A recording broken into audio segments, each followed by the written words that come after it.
தமிழ்நாட்டோட மிகப்பெரிய நெற்களஞ்சியம் உள்ள சிவன் கோயில் பற்றி உங்களுக்கு தெரியுமா ஃப்ரெண்ட்ஸ்? வாங்க இந்த வீடியோவில் பார்க்கலாம். இன்றைக்கி நம்ம வந்திருக்கிற கோவில் அருள்மிகு பாலைவனநாதர் ஆலயம், திருப்பாலைத்துறை, பாபநாசம்.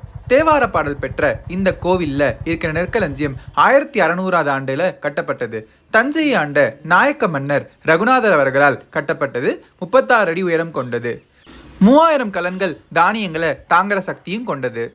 பக்தர்களுக்கும் சுற்றுலா பயணிகளுக்கும் அட்ராக்ஷனாக இருக்கக்கூடிய இந்த நெற்களஞ்சியத்தை தமிழ்நாடு அரசோட ஆர்கியாலஜிக்கல் டிபார்ட்மெண்ட் பார்த்துக்கிறாங்க. கோயிலில் நுழைஞ்சோன்னே நந்தியையும் கொடிமரத்தையும் நம்ம தரிசனம் செய்யலாம்.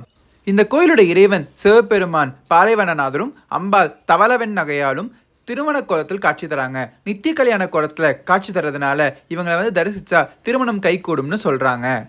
நம்ம வீடு வாங்கணும், வீடு கட்டணும்னு கனவு வச்சுருந்தோம்னா அதில் ஏதாவது தடங்கள் வருதா, அந்த தடங்களை சரி செய்யணுமா, இந்த கோயிலில் இருக்க சிவபெருமான் பிரகாரத்தில் வில்வ மரத்துக்கு கீழே செங்கல் வைத்து வழிபட்டால் வீடு கட்டுவதில் உள்ள அனைத்து சிக்கல்களும் தீரும்னு சொல்கிறாங்க.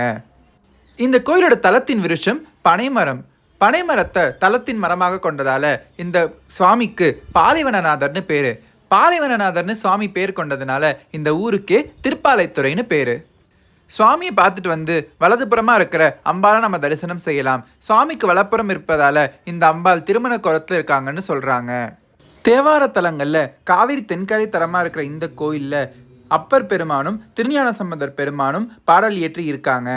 சிவபெருமானை தரிசனம் பண்ணிட்டு பிரகாரத்தை சுற்றி வரும்போது விநாயகர், முருகப்பெருமான், நடராசரையும் நம்ம தரிசனம் செய்யலாம். சனீஸ்வரரையும் நம்ம தரிசிக்க முடியும். அதுக்கப்புறம் அழகான நாயன்மார்கள் சன்னதியும் நம்ம தரிசிக்கலாம். இந்த கோவில் காலை 6 மணிலேருந்து 11 மணி வரையிலும், மாலை 4:30 மணிலேருந்து 8:30 மணி வரையிலும் திறந்திருக்கும். தஞ்சாவூர் டு கும்பகோணம் போகிற வழியில் தஞ்சாவூர்லேருந்து 25 கிலோமீட்டர் தொலைவிலும், கும்பகோணத்துலேருந்து 15 கிலோமீட்டர் தொலைவிலும் இந்த கோயில் இருக்குது. பாபநாசத்துக்கு அருகிலேயே இந்த கோயில் இருக்குது. கண்டிப்பாக நீங்கள் இந்த கோயிலுக்கு போய் பார்த்துட்டு வாங்க. இந்த மாதிரி கோயில்கள் பற்றி தெரிஞ்சுக்கிறதுக்கும் என் கூட சேர்ந்து ட்ராவல் பண்ணுறதுக்கும் நம்ம யூடியூப் சேனலை மறக்காமல் சப்ஸ்கிரைப் பண்ணிக்கோங்க. இன்ஸ்டாகிராமில் நம்ம பேஜை ஃபாலோ பண்ணிக்கோங்க. இன்னொரு அழகான காணொலியில் நான் உங்களை சந்திக்கிறேன். அது வரைக்கும் குட் பை.